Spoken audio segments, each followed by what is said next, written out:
Hello friends, welcome back to SA Academy. तो आइए आज स्टार्ट करते हैं इंटरप्रिटेशन ऑफ स्टैट्यूट्स का एक नया टॉपिक जो है एक्सटर्नल एड्स टू इंटरप्रिटेशन।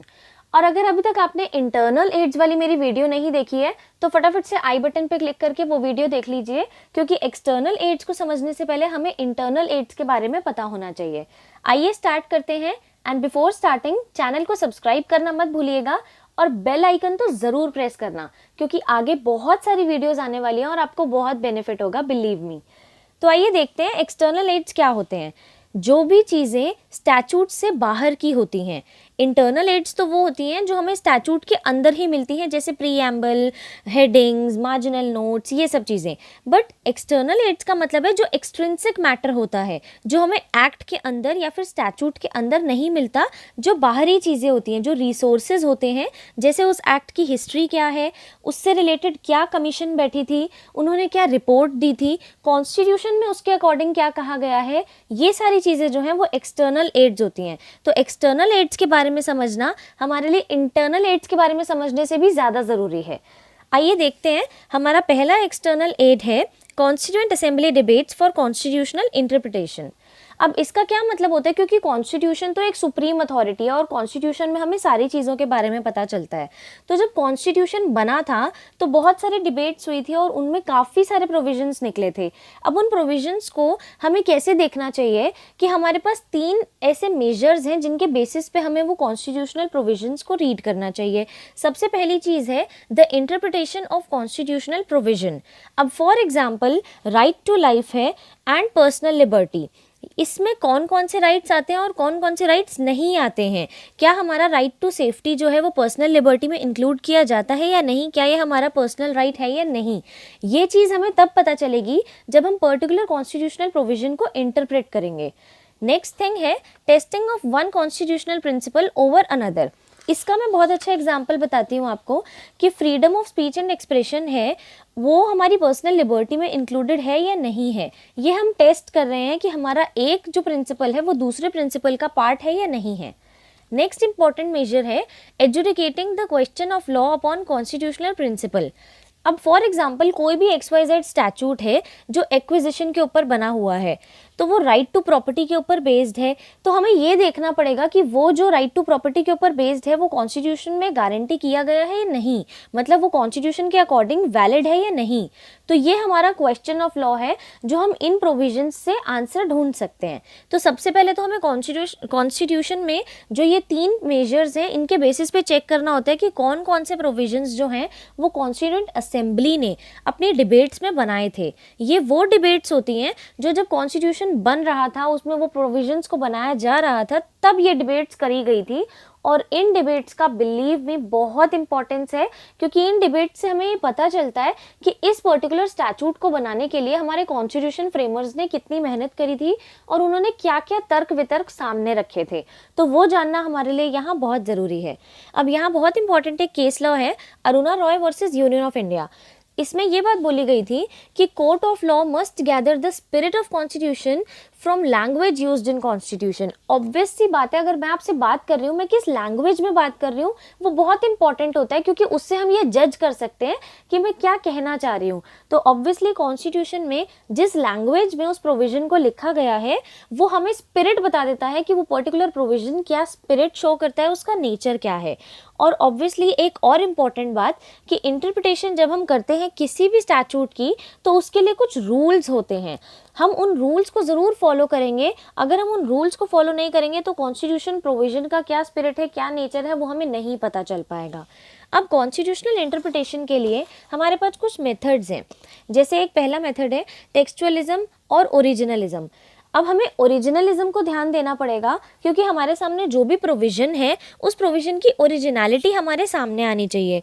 केशवनंद भारतीय केस में भी जस्टिस मैथ्यू ने ये बात बोली थी कि लॉजिकली हम लोगों को कोई भी ऐसी चीज़ कॉन्स्टिट्यूशनल प्रोविज़न में से एक्सक्लूड नहीं करनी चाहिए जो रेलेवेंट है हमारे लिए जाननी। तो अगर हम कोई भी एक्ट देख रहे हैं तो उसके वर्ड्स के ऑर्डिनरी मीनिंग पे ध्यान देना हमारे लिए बहुत ज़्यादा ज़रूरी है।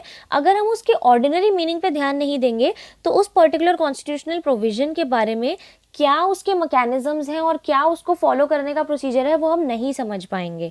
एक और इम्पॉर्टेंट बात यहाँ पे ये है कि कॉन्स्टिट्यूशन एक लिविंग डॉक्यूमेंट होता है।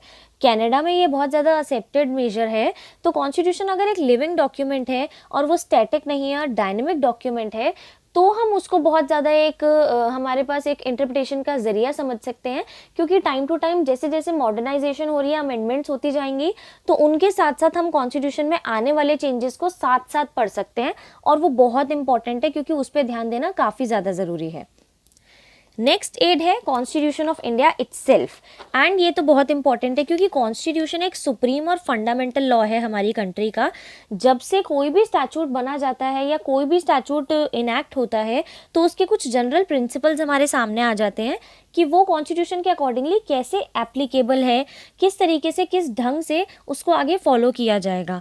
और इससे कोर्ट ये ढूंढने की कोशिश करता है कि इंटेंशन क्या थी फ्रेमर्स की ये पर्टिकुलर प्रोविजन बनाने के पीछे। अगर फ्रेमर्स ने कुछ पर्टिकुलर वर्ड्स यूज़ करे हैं, तो उन वर्ड्स के पीछे उनकी क्या इंटेंशन रही होगी, ये हम कॉन्स्टिट्यूशन को पढ़ते समय इंटरप्रेट करते हैं। अब कॉन्स्टिट्यूशन में अगर किसी भी प्रोविजन को लेकर के कोई आर्ग्यूमेंट दिया गया है, तो उस आर्ग्यूमेंट से हमें ये पता चल जाता है, वो आर्ग्यूमेंट हमारे लिए एक अट्रैक्शन होता है, उससे हमें ये पता चल जाता है कि हमारा कॉन्स्टिट्यूशन क्या दिखाना चाह रहा है, अपने वर्ड से वो क्या स्पिरिट दिखाना चाह रहा है। और इसी तरीके से जो लैंग्वेज होती है कॉन्स्टिट्यूशन की, अगर समटाइम्स कभी कभी ऐसा हो जाता है कि हमने जो भी पर्टिकुलर प्रोविजन देखा, वो पर्टिकुलर प्रोविजन कॉन्स्टिट्यूशन की लैंग्वेज के साथ प्रिवेल नहीं करता, वो मैच नहीं करता है लैंग्वेज के साथ, इन दैट केस हमें क्या करना होता है कि कॉन्स्टिट्यूशन के कुछ जनरल प्रिंसिपल्स होते हैं, जैसे फॉर एग्जांपल आर्टिकल 367, यहाँ पे कॉन्स्टिट्यूशन के कुछ जनरल प्रिंसिपल्स हैं, और इसी आर्टिकल के अकॉर्डिंगली जनरल क्लॉजेज एक्ट में इसकी अलग डेफिनेशंस दी हुई हैं। तो हमें क्या करना होगा, हमें जनरल रूल्स जो हैं उनके हिसाब से कॉन्स्टिट्यूशन वाली डेफिनेशन को एप्लीकेबल समझना होगा, बिकॉज एनी हाउ मैंने बिगनिंग में ही आपको बताया constitution is the supreme and fundamental law of our country, तो हमें कॉन्स्टिट्यूशन की ही बात माननी है। अगर कोई भी स्पेशल एक्ट आता है हमारे सामने, तो स्पेशल एक्ट तो ठीक है, बट ये फैक्ट नहीं बदला जा सकता कि कॉन्स्टिट्यूशन जो है वो तो फादर है भाई, तो बाप रहेगा ना। तो हमें कॉन्स्टिट्यूशन को समझना ज़रूरी है, पहले उसकी डेफिनेशन को समझना ज़रूरी है। अगर हम वो नहीं समझेंगे तो कोई भी पर्टिकुलर स्पेशल एक्ट सामने आ जाए वो हमें कॉन्ट्राडिक्टरी ही लगेगा। यहाँ पे बहुत इंपॉर्टेंट केस लॉ है केशव नंद भारतीय वर्सेस स्टेट ऑफ केरला। यहाँ पे ये बात बोली गई थी कि ये फैक्ट है, ऑब्वियसली ये एक फैक्ट है कि हर एक प्रोविजन जो है कॉन्स्टिट्यूशन का वो एक कॉन्स्टिट्यूशनल पार्ट है। ज़रूरी नहीं है कि उसका एक एक पार्ट जो है वो कॉन्स्टिट्यूशन के लैंग्वेज के साथ मैच करें, बट ये हमारे लिए समझना ज़रूरी है कि अगर ये कॉन्स्टिट्यूशनल प्रोविजन है तो इसका एक भी पार्ट अनकॉन्स्टिट्यूशनल नहीं हो सकता। और ये इंटरप्रेटर्स की ड्यूटी होती है कि वो किसी भी प्रोविजन को ऐसा ना समझे कि वो कॉन्स्टिट्यूशन के साथ मतलब उसके साथ मैच नहीं करता या अनकॉन्स्टिट्यूशनल है, क्योंकि इस केस में सुप्रीम कोर्ट ने ये बोला था कि जो बेसिक स्ट्रक्चर है कॉन्स्टिट्यूशन का वो एक बेसिक स्पिरिट है हमारे कॉन्स्टिट्यूशन का, और ऐसा कुछ नहीं है जो बेसिक स्ट्रक्चर को अनकॉन्स्टिट्यूशनल बता दें।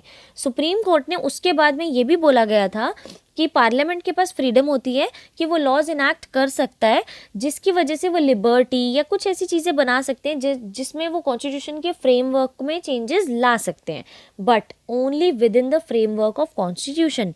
ये समझना बहुत ज़्यादा नेसेसरी है कि वो चेंजेस ला सकते हैं but they can not touch the basic structure, क्योंकि बेसिक स्ट्रक्चर जो है वो एक नींव है, वो एक बेस है, तो उसको अनकॉन्स्टिट्यूशनल करार करने वाला तो पार्लियामेंट भी कोई नहीं होता। तो इस तरीके से जब भी हम कोई कॉन्स्टिट्यूशनल प्रोविजन पढ़ते हैं तो हमारे दिमाग में एक ये प्रिजम्पशन होना चाहिए कि कोई कन्फ्लिक्ट नहीं है, हमारे फ्रेमर्स ने कोई ऐसी रिपग्नेंट प्रोविजन नहीं बनाया है जिसकी वजह से हमें इसे समझने में दिक्कत हो। तो कॉन्स्टिट्यूशन अपने आप में एक ऑर्गेनिक इंस्ट्रूमेंट है और एक फंडामेंटल लॉ है जिसे हमें समझना बहुत ज़्यादा ज़रूरी है, और जिसको इंटरप्रेट करते टाइम हमें ये देखना चाहिए, हमें ये क्लैरिफाई खुद ही करना चाहिए कि किसी तरीके की एम्बिग्विटी का सामना हमें ना करना पड़े। अब इसमें एक और बहुत इंपॉर्टेंट केस लॉ है Qureshi versus state of Bihar. Supreme court ने क्या बोला था कि जब भी हम कॉन्स्टिट्यूशन के किसी भी प्रोविजन को पढ़ते हैं तो ये हमारे लिए बहुत ज़्यादा ज़रूरी है कि हम प्रेजेंट सिनेरियो को देखते हुए उस कॉन्स्टिट्यूशन प्रोविजन को पढ़ें, और हम उस पर्टिकुलर प्रोविजन को किसी दूसरे प्रोविजन के साथ मिक्स मैच ना कर दें।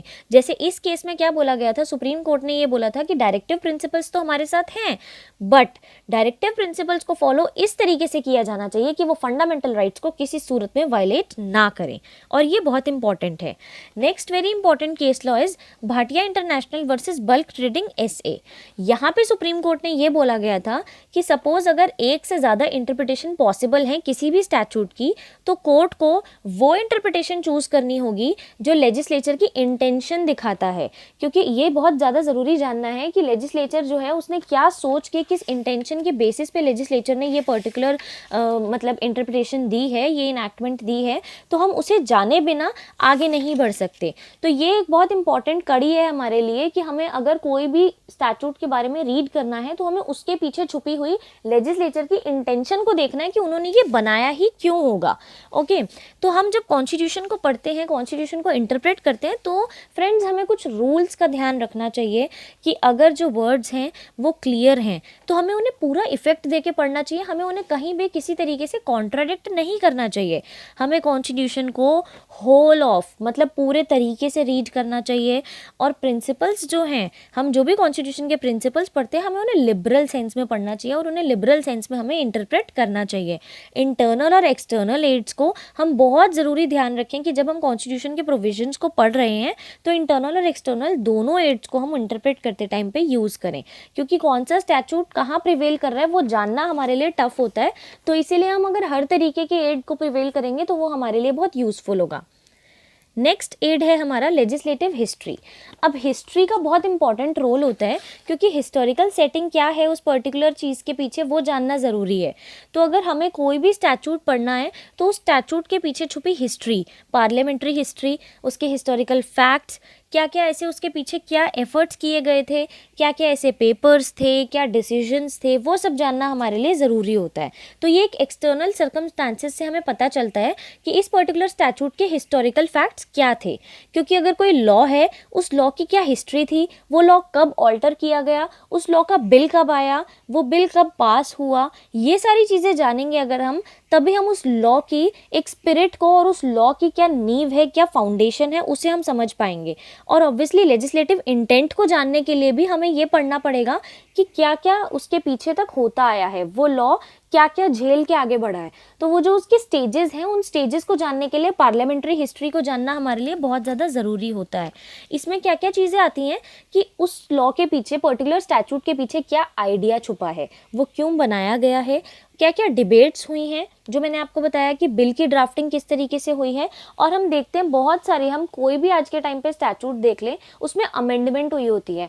तो अमेंडमेंट बेसिकली इसीलिए होती है ताकि हम ये समझ सकें कि पहले उसमें क्या कमी थी और उसके बाद कैसे उस कमी को ओवरकम करके नया प्रोविजन बनाया गया। तो वो एक हिस्ट्री का पार्ट है जिसे जानना बहुत ज़्यादा ज़रूरी होता है। और कोर्ट ने इस एड को बहुत ज़्यादा यूज़ किया है, क्योंकि जब क्वेश्चन सामने आता है कि हमें इंटरप्रेट करना है तो कोर्ट सबसे पहले ये बताता है कि भाई हिस्ट्री सामने लेके आओ पहले, कि इसका पीछे का हम कच्चा चिट्ठा देखेंगे तभी हमें पता चलेगा कि भाई आज के टाइम पे ये प्रोविज़न कहाँ स्टैंड करता है।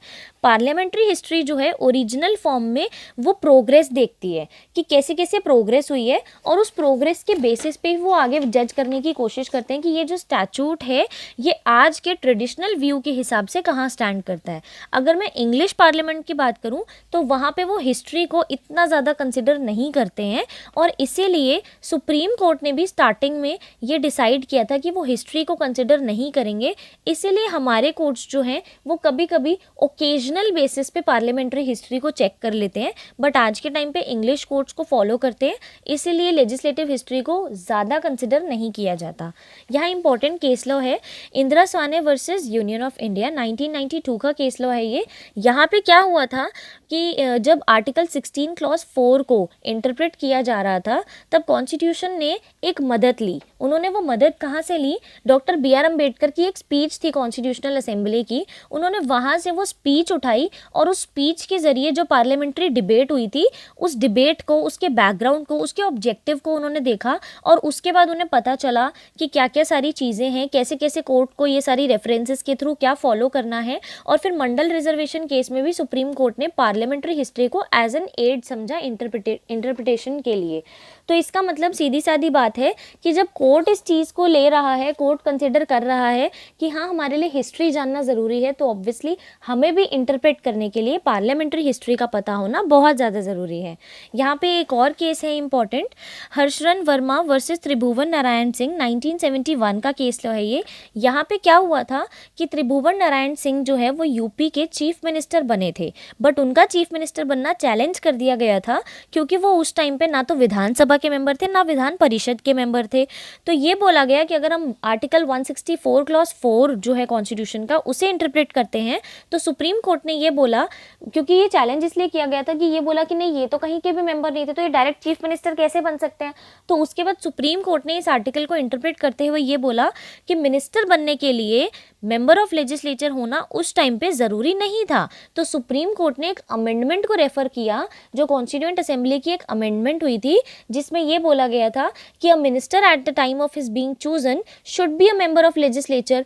इस बेसिस पे सुप्रीम कोर्ट ने उनके अपॉइंटमेंट को रिजेक्ट कर दिया था, क्योंकि कॉन्स्टिट्यूएंट असेंबली ने इटसेल्फ अपनी डिबेट में ये बात बोली कि नहीं मिनिस्टर होना पहले मतलब कहीं का मेंबर होना ज़रूरी है। फिर कॉन्स्टिट्यूशन में सुप्रीम कोर्ट ने इंटरप्रेट करते टाइम उस असेंबली की और उस पर्टिकुलर डिबेट की बात मानी और उन्हें एज एन एड चूज किया।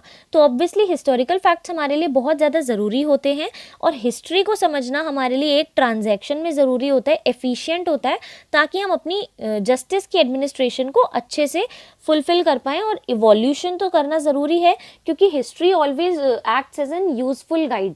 तो अगर हिस्ट्री को हम नहीं देखेंगे तो हम फर्दर इंटरप्रिटेशन करने में बहुत पीछे रह जाएंगे और हमें कोई भी मदद नहीं मिल पाएगी।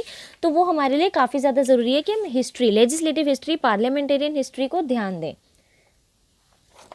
Next aid is statement of objects and reasons. अब statement of objects and reasons का क्या मतलब है कि जब कोई भी बिल बनता है तो उस बिल के पीछे कोई ऑब्जेक्ट होता है, कोई पर्पस होता है, कोई रीज़न होता है। वो हम जब वो सारी चीज़ें पढ़ते हैं तो उससे हमें समझ में आ जाता है कि इस बिल का बैकग्राउंड क्या है, ये क्या पर्टिकुलर स्टेट सामने लेकर आ रहा है, इसका मेन ऑब्जेक्टिव क्या है, ये सोसाइटी पर क्या इम्पैक्ट डालना चाहता है। पार्लियामेंट जब कोई भी बिल पास करता है तो उससे पहले उस पर्टिकुलर बिल का ऑब्जेक्टिव ज़रूर ध्यान में रखता है कि ये बिल आगे जाके क्या काम करेगा। तो ये जो है कई बारी स्टेटमेंट्स वाले केस में बहुत ज़्यादा नेसेसरी नहीं समझा जाता इस एड को, क्योंकि ये माना जाता है कि ये ट्रू मीनिंग नहीं लाता सामने, क्योंकि ये एक ओपिनियन हो जाता है। तो इसीलिए बोलते हैं कि ये वाला जो statement of objects and reasons वाला एड है, इसे इतना ज़्यादा फ्लो में यूज़ नहीं किया जाता है। इसके दो केस भी हैं, मैं आपको बताती हूँ। अश्विनी कुमार का केस है 1952 का, जहाँ पे उस टाइम के जो चीफ जस्टिस थे इंडिया के, पतंजलि शास्त्री, उन्होंने ये बात बोली कि statement of objects and reasons जो हैं इन्हें हमें एड टू इंटरप्रिटेशन के तौर पर नहीं यूज़ करना चाहिए, क्योंकि ये तो पार्लियामेंट में प्रेजेंट किए गए थे ना जब बिल इंट्रोड्यूस हो रहा था। तो जब बिल इंट्रोड्यूस हो रहा था तो बहुत सारे चेंजेस होते हैं उस टाइम पे, तो हम इसे कंसिडर नहीं कर सकते, उन्होंने ये बात बोली। बट उसके बाद एक और केस आया 1954 का, सुबोध गोपाल केस। सुबोध गोपाल केस में जस्टिस SR दास थे, उन्होंने सपोर्ट तो करा चीफ जस्टिस की बात को, बट उन्होंने ये बोला कि स्टेटमेंट ऑफ ऑब्जेक्ट्स और रीजंस जो हैं, क्योंकि उनके पास जो केस था वो शेयर क्रॉपर्स के राइट को प्रोटेक्ट करने के लिए था, तो उन्होंने ये बोला कि मुझे तो पीछे देखना ही पड़ेगा, मुझे तो इसके बेसिस मतलब इसका क्या ऑब्जेक्टिव है, इसकी social, legal, economical, political condition देखनी ही पड़ेगी जब बिल इंट्रोड्यूस हुआ। तो इसीलिए उन्होंने दो रिस्पेक्ट रखी, बट उन्होंने statement of objects and reasons को कंसिडर करा, क्योंकि उनके लिए जानना काफ़ी ज़्यादा ज़रूरी था। Next aid is legislative debate. Now we can see कि कोई भी चीज़ सामने आती है तो उसके लिए काफ़ी सारी डिबेट्स सामने आ जाती हैं। तो लेजिस्लेटिव डिबेट वो स्पीचेस होती हैं, वो डिबेट्स होती हैं जब कोई बिल पास हो रहा होता है पार्लियामेंट में। तो जो पार्लियामेंटेरियंस होते हैं वो काफ़ी सारी डिबेट करते हैं। हम जनरली देखते हैं न्यूज़ में भी हमारे सामने कई बारी डिबेट्स आती हैं जब कोई बिल पास होना होता है तो उसके लिए। तो कॉन्स्टिट्यूशन में जब कोई बिल पास होता है तो उससे पहले उसके रिगार्डिंग जो डिबेट्स और जो स्पीचेस होती हैं वो मेंशन की जाती हैं कभी कभी, फॉर हेल्प कि हम देख सकें कि इसके पीछे क्या क्या बहस हुई थी। बट उसे एक कॉन्क्लूसिव सेंस में ये बोला गया कि उसे हम as an aid to interpretation नहीं चूज़ कर सकते और उसे एडमिसिबल नहीं मान सकते, क्योंकि जो स्पीच है वो तो हर इंसान ने अपने ओपिनियन से दी है, और कई बारी जो ओपिनियन होता है वो अंडर प्रेशर भी होता है। सब लोग जो है वो पार्लियामेंटेरियंस होते हैं, तो वो अपने पॉलिटिकल प्रेशर की वजह से इनकरेक्ट स्टेटमेंट भी दे सकते हैं, तो हम उनकी इनकरेक्ट स्टेटमेंट के ऊपर रिलाई नहीं कर सकते। इसीलिए लेजिस्लेटिव डिबेट और स्पीचेस वाले पॉइंट को भी कंक्लूसिव सेंस में ज़्यादा तौर पे इंटरप्रेट करने में एज एन एड कंसिडर नहीं किया जाता, क्योंकि सबका अपना अपना ओपिनियन है और वो ओपिनियन दबाव में भी सामने आ सकता है। इसीलिए इसे एज एन एड कंसिडर करने में कोर्ट्स थोड़ा पीछे हटते हैं। नेक्स्ट एड है हमारे पास committee reports and law commission reports. तो जो गवर्नमेंट है, ये गवर्नमेंट पब्लिकेशंस है और इनके ऊपर ध्यान देना चाहिए कि कोई भी स्टैचूट जो पास हुआ है ना, जब कोई बिल बनता है, लेट मी टेल यू कि जब कोई बिल बनता है तो उस बिल बनने से पहले उस मैटर में ना एक कमेटी बिठा दी जाती है। एक पर्टिकुलर कमेटी को जिम्मा दे दिया जाता है कि आप अपनी रिपोर्ट सबमिट करिए और आप हमें सारी डिटेल्स दीजिए इसके रिगार्डिंग कि क्या क्या इस बिल में हमें चेंजेस करने चाहिए, ये बिल क्यों है। तो वो जो रिपोर्ट्स होती हैं कमीशन की, वो एक एविडेंस होती है हिस्टोरिकल फैक्ट्स का, वो सारे सर्कमस्टांसिस का एक एविडेंस होता है जो हमें एक्ट को इंटरप्रेट करने में बहुत मदद करता है। जब भी हमें किसी भी प्रोविजन में कोई भी प्रॉब्लम होती है तो व्हाट वी कैन डू, हम उस पर्टिकुलर कमेटी के किसी रिकमेंडेशन को देख सकते हैं जिसके बेसिस पे हम प्रोविजन को इंटरप्रेट कर सकते हैं। तो रिपोर्ट्स हमारे लिए काफ़ी ज़्यादा यूज़फुल हो जाती हैं। अगर किसी भी प्रोविजन समझ नहीं आ रहा, हमें कोई भी प्रोविजन को समझना है, तो हम उस प्रोविजन से रिलेटेड जो कमेटी सेटअप हुई थी उनकी रिपोर्ट्स को चेक कर सकते हैं। तो उन रिपोर्ट्स के बेसिस पे हमारे लिए ये इंटरप्रिटेशन करना बहुत ज़्यादा ईजी हो जाता है और कोर्ट्स भी इन्हें काफ़ी ज़्यादा रेफ़र करता है। इसका एक बहुत इंपॉर्टेंट एग्जाम्पल है कि JS वर्मा की कमेटी रिपोर्ट को रेफ़र किया गया था जब क्रिमिनल अमेंडमेंट एक्ट था, तो वो जो था वो JS वर्मा कमेटी रिपोर्ट के ऊपर ही बेस्ड था। तो जब आगे इससे रिलेटेड केसेस को रेफ़र करना था तो इनकी रिकमेंडेशंस पे ध्यान दिया गया था कि इन्होंने अपनी रिपोर्ट में क्या क्या रिकमेंडेशंस दी थी, ताकि हम फर्दर इसकी अमेंडमेंट को ईजिली आगे और अच्छे से इंटरप्रेट कर पाएँ। तो देखिए किस तरीके से एक्सटर्नल एड्स बहुत ज़्यादा यूज़फुल होते हैं हमें इंटरप्रेट करने में, और कोई भी स्टैचूट को समझना है तो इंटरनल और एक्सटर्नल एड्स दोनों ही बहुत ज़्यादा यूज़फुल होते हैं। इंटरनल आप समझ चुके हैं, एक्सटर्नल ये रहे। आई होप आपको वीडियो बहुत अच्छे से समझ आ गई होगी। अगर वीडियो पसंद आई हो तो लाइक ज़रूर कीजिएगा और कमेंट सेक्शन में आप अपने डाउट्स और सजेशंस दे सकते हैं। शेयर करना मत भूलिएगा और प्लीज़ चैनल को सब्सक्राइब ज़रूर कीजिएगा, क्योंकि आगे बहुत सारे सब्जेक्ट्स की वीडियोज़ आने वाली हैं, तो it will be very useful to you. Thank you.